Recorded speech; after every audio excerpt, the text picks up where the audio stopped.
বৈষম্য বিরোধী ছাত্র আন্দোলনের সদস্য সচিব আরিফ সোহেল বলেছেন, শেখ মুজিব পাকিস্তানের প্রধানমন্ত্রী হতে চেয়েছিলেন, জনগণের চাপে স্বাধীনতার কথা বলতে বাধ্য হন।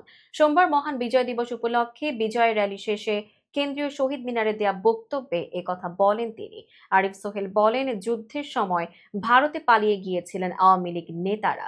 বিদেশি প্রেসক্রিপশনে ৭২-এর সংবিধান রচনা করা হয়। ৭৫ সালে বাকশাল কায়েম করে পরাধীন করা হয় দেশের মানুষকে। ২৪-এর আন্দোলনকারীরা মুক্তিযোদ্ধাদের উত্তরসূরি বলেও উল্লেখ করেন তিনি। বেলা ১১:৩০টায় শুরু হয় এই র্যালি।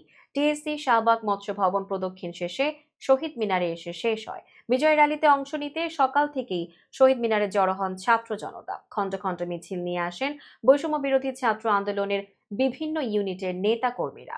হাতে জাতীয় পতাকা আর কণ্ঠে বাংলাদেশ স্লোগানে মুখরিত হয়ে ওঠে শহীদ মিনার এলাকা।